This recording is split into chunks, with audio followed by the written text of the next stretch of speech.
Hi, welcome to Jai lovely family. நம்மளோட சேனலை வந்து சப்ஸ்கிரைப் பண்ணாதவங்க வந்து சப்ஸ்கிரைப் பண்ணிக்கோங்க. இப்போ வாங்க வீடியோக்குள்ளே வந்து போகலாம். உருளைக்கிழங்கு வந்து எப்படி ஃப்ரை பண்ணுறது அப்படின்றத வந்து பார்க்கலாமா? பசங்களுக்கு வந்து நான் ஸ்கூலு ஸ்டார்ட் ஆகிருச்சு. லஞ்ச் பாக்ஸ்லாம் வந்து ரெடி பண்ணுறதுக்கு ரொம்ப சீக்கிரமாக அந்த இது வந்து ரெடி பண்ணிடலாம். வாங்க இப்போ வந்து பார்க்கலாம். உருளைக்கிழங்கை வந்து நல்லா தோல் சீவிட்டு இந்த மாதிரி பொடி பொடியாக கட் பண்ணிக்கோங்க. ரொம்ப பெருசாக வேண்டாம், இந்த சைஸில் கட் பண்ணாலே போதும். ரொம்ப பெருசாக கட் பண்ணோம் அப்படின்னா அது கொஞ்சம் வேகிறதுக்கு டைம் எடுக்கும். அதே மாதிரி திரும்பி நம்ம ஃப்ரை பண்ணும்போது அப்பையும் கொஞ்சம் டைம் எடுத்துக்கிறோம். அதுக்காக தான் இந்தளவுக்கு கொஞ்சம் பொடியாக கட் பண்ணிட்டீங்க அப்படின்னா கொஞ்சம் வேலையும் சீக்கிரமாகும், டேஸ்ட்டாகவும் இருக்கும். அதுக்காக தான் சொல்ல வரேன். உருளைக்கிழங்கை நல்லா வாஷ் பண்ணி ஒரு பேனில் வந்து எடுத்துக்கோங்க.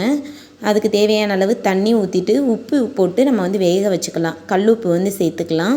ஏன் இந்த வேக வைக்கும்போது உப்பு போடுறோம் அப்படின்னா உருளைக்கிழங்குல வந்து அப்போ தான் உப்பு சேரும். அதுக்காக தான் கொஞ்சமாக உப்பு சேர்த்துக்கோங்க. திரும்பி நம்ம உருளைக்கிழங்கு வந்து ஃப்ரை பண்ணும்போது கொஞ்சம் உப்பு சேர்க்கணும். இது வந்து உருளைக்கிழங்கு வேக வைக்கும்போது கொஞ்சமாக லைட்டாக சேர்த்துக்கலாம். இப்போ பாருங்கள், அதாவது 3/4 பதத்துக்கு வெந்து வந்தாலே போதும். உருளைக்கிழங்கு வந்து ரொம்ப வெந்துருச்சு அப்படின்னா உங்களுக்கு ஒரு மாதிரி கிழங்கு வந்து குழஞ்ச மாதிரி ஆயிரும். திரும்பி நம்ம ஃப்ரை பண்ணும்போது பார்த்திங்கன்னா ரொம்ப ஒரு மாதிரி கிழங்கெல்லாம் ஒரு மாதிரி இதாகிரும். அதுக்காக தான் 3/4 பதத்துக்கு நீங்கள் வேக வச்சு எடுத்துக்கோங்க, போதுமானதாக இருக்கும். இப்போ அதை நல்லா வடிகட்டி எடுத்துக்கோங்க. தண்ணியே இல்லாமல் வடிகட்டணும், அப்போ தான் வந்து நம்ம ஃப்ரை பண்ணுறதுக்கு நல்லாயிருக்கும். இப்போ பாருங்கள், நான் நல்லா வடிகட்டி எடுத்து வச்சுக்கிட்டேன். இந்த பதத்துக்கு உங்களுக்கு வெந்து வந்தாலே போதும். தேவையான அளவு வந்து எண்ணெய் சேர்த்துக்கலாம்.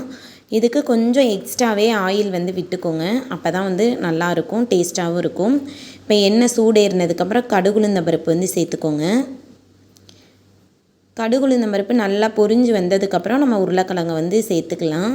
கடுகு வெடிக்காமல் நீங்கள் எந்த ஒரு இதையும் சேர்த்திங்க அப்படின்னா ஒரு மாதிரி கசப்படிக்கிற மாதிரி இருக்கும். அதுக்காக தான் நல்லா கடுகு பொரிஞ்சதுக்கப்புறம் நம்ம ஒரு பெரிய வெங்காயம் வந்து கட் பண்ணி வச்சுக்கலாம். உங்களுக்கு வெங்காயம் வேணும் அப்படின்னா சேர்த்துக்கோங்க, வெங்காயம் வேணாம் அப்படின்னா அதை வந்து ஸ்கிப் பண்ணிக்கோங்க. நான் வந்து வெங்காயம் வந்து சேர்த்துக்கிறேன். உங்களுக்கு வேண்டாம் அப்படின்னாலும் வெங்காயம் போடாமையும் செய்யலாம், நல்லா தான் இருக்கும். நான் வந்து எனக்கு வெங்காயம் வேணும் அப்படின்றனால வந்து நான் வெங்காயம் சேர்த்துக்கிட்டேன். இந்த மாதிரி அரை பதத்துக்கு வெங்காயம் வதக்கினாலே போதும். ஏன்னா நம்ம திரும்பி உருளைக்கிழங்கு வேக வைக்கும் போது அந்த டைமில் இந்த வெங்காயமும் சேர்ந்து வெந்துக்கிறோம். இஞ்சி பூண்டு பேஸ்ட் வந்து 2 ஸ்பூன் வந்து சேர்த்துக்கலாம். இஞ்சி பூண்டு பேஸ்ட்டையும் போட்டுட்டு நல்லா வதக்கி விட்டுக்கோங்க. அந்த பச்சை வாசனை போகிற அளவுக்கு வதக்கி விட்டுட்டிங்க அப்படின்னா அந்த வாசம் இல்லாமல் கொஞ்சம் நல்லாயிருக்கும், பச்சை வாசனை இல்லாமல் இருக்கும். அதுக்கப்புறம் வெங்காயம் இஞ்சி பூண்டு பேஸ்ட் வதங்கினதுக்கப்புறம் நம்ம வேக வச்சு வச்சுருக்க உருளைக்கிழங்கை வந்து சேர்த்துக்கலாம். இந்த பதத்துக்கு வெந்தாலே போதும், ரொம்ப குழைய விட்டுறாதீங்க. மெயின் அதுதான், உருளைக்கிழங்கு வந்து ரொம்ப குழஞ்சிடக்கூடாது. இப்போ பாருங்கள், இதை போட்டுட்டு நல்லா கலந்து விட்டுக்கலாம். ஏன்னு கேட்டிங்கன்னா நம்ம இந்த மாதிரி கலந்து விடும்போது உருளைக்கிழங்கு வந்து ரொம்ப குழஞ்சி வந்துடும். அதுக்காக தான் சொல்ல வரேன். இந்த உருளைக்கிழங்கு வந்து பார்த்திங்கன்னா சாம்பார் சாதம், ரசம், தயிர் சாதம் எல்லாத்துக்குமே வச்சு சாப்பிட்டோம் அப்படின்னா ரொம்பவே டேஸ்ட்டாக இருக்கும். குழந்தைங்களும் ரொம்ப விரும்பி சாப்பிடுவாங்க. அதுக்கு தேவையான மசாலா என்னென்னு பார்த்தீங்கன்னா 1 ஸ்பூன் மிளகாய்த்தூள், 1 ஸ்பூன் மல்லித்தூள், 1/4 ஸ்பூன் அளவு கறி மசால் தூள் வந்து சேர்த்துக்கோங்க. கறி மசால் தூள் சேர்த்தோம் அப்படின்னா வாசமாகவும் இருக்கும், கொஞ்சம் டேஸ்ட்டும் எடுத்து கொடுக்கும். அதுக்காக தான்.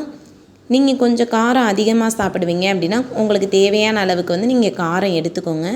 நான் பசங்க சாப்பிட்றனால காரம் வந்து கொஞ்சம் கம்மியாக தான் எடுத்திருக்கேன். இப்போ காரம் எல்லாம் சேர்த்துட்டு இந்த மாதிரி நல்லா கலந்து விட்டுக்கோங்க. கலந்து விட்டுட்டு நம்ம மூடி போட்டு மூடி வச்சிடலாம். என்னோடய குழந்தைங்களுக்கு இந்த மாதிரி உருளைக்கிழங்கு செஞ்சு கொடுத்தா ரொம்ப விரும்பி சாப்பிடுவாங்க. எல்லா சாப்பாட்டுக்குமே ரொம்பவே நல்லாயிருக்கும். அதுவும் இப்போ ஸ்கூல் வேறு ஸ்டார்ட் ஆகிடுச்சு இல்லையா, செய்கிறதுக்கும் வேலையும் ரொம்ப ஈஸியாக இருக்கும். இப்போ கொஞ்சம் தேவையான அளவு தூளுப்பு வந்து சேர்த்துக்கோங்க. வேக வைக்கும் போதே கொஞ்சம் உப்பு சேர்த்துக்கிட்டோம், இப்போ கொஞ்சமாக சேர்த்துக்கோங்க, போதும், அதிகமாக சேர்த்துடாதீங்க. இப்போ உப்பு சேர்த்துட்டு நல்லா கலந்து விட்டுட்டு மூடி போட்டு மூடி வச்சிடலாம். ஒரு 3 நிமிஷம் வந்து சிம்லேயே வச்சுருங்க, ஆனில் வச்சிடாதீங்க, அடி பிடிச்சிரும். சிம்மில் வச்சுட்டு திரும்பி நம்ம திறந்து இந்த மாதிரி கிளறி விட்டோம் அப்படின்னா உருளைக்கிழங்கு வந்து நல்லா வெந்து வந்திருக்கும். உருளைக்கிழங்கு வந்து ரெடி ஆயிரும். உங்களுக்கு இன்னுமே உருளைக்கிழங்கு நல்லா வெந்து வரணும் அப்படின்னா இந்த மாதிரி மூடி மூடி வச்சு நீங்கள் அப்பப்போ எடுத்து கிளறி விட்டீங்க அப்படின்னா உங்களுக்கு நல்லா சாஃப்டாக மொறுமொறுன்னு வந்து கிடைக்கும். நான் வந்து இந்த 3/4 பதத்துக்கு போதும் அப்படின்றதுக்காக இந்த பதத்துக்கே நான் வந்து ஆஃப் பண்ணிடுறேன். இன்னும் உங்களுக்கு நல்லா வேணும் அப்படின்னா நல்லா மொறுமொறுன்னு வரும். நம்ம கிளறி விட விட அது பார்த்திங்கன்னா உருளைக்கிழங்கு நல்லாயிருக்கும். அதுக்காக தான் சொல்ல வரேன். நான் வந்து லெமன் ரைஸ் அப்படின்றனால எனக்கு இந்த பதத்துக்கு போதும். இப்போ உருளைக்கிழங்கு வந்து ரெடி ஆயிடுச்சு. என்னோடய பசங்களுக்கு ரொம்பவே பிடிக்கும். இது வேலையும் ரொம்ப ஈஸியாக முடிஞ்சிடும். டெய்லியும் ஒரே மாதிரி நம்ம உருளைக்கிழங்கு செஞ்சு கொடுக்குறதுக்கு ஒரு நாளைக்கு இந்த மாதிரி செஞ்சு பாருங்கள். ரொம்பவே டேஸ்ட்டாக இருக்கும். சிக்கன் சாப்பிட்ட ஒரு ஃபீல் ஆகும். அந்தளவுக்கு நல்லாயிருக்கும்.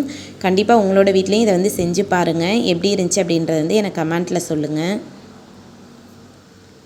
ரொம்ப வாசமாகவும் இருக்கும். இஞ்சி பூண்டு பேஸ்ட்டு இதெல்லாம் நம்ம சேர்க்குறனால ரொம்ப வாசனையாகவும் இருக்கும். இதுதான் இன்றைக்கி என்னோடய வீட்டில் வந்து பசங்களுக்கு வந்து லெமன் ரைஸு உருளைக்கிழங்கு தான் வச்சு கொடுத்து விட்ருக்கேன். ஓகே ஃப்ரெண்ட்ஸ், இந்த வீடியோ பிடிச்சிருந்தது அப்படின்னா மறக்காமல் ஜெய் லவ்லி ஃபேமிலியை வந்து சப்ஸ்கிரைப் பண்ணிக்கோங்க. கமெண்ட் பண்ணுங்கள், ஷேர் பண்ணுங்கள். இதே மாதிரி நம்ம அடுத்தடுத்த வீடியோஸில் வந்து பார்க்கலாம். நான் இந்த மாதிரி நிறைய சமையல் வீடியோஸ்லாம் கொடுத்துருக்கேன், போய் பாருங்கள். Okay, bye. தேங்க்ஸ் ஃபார் வாட்சிங்.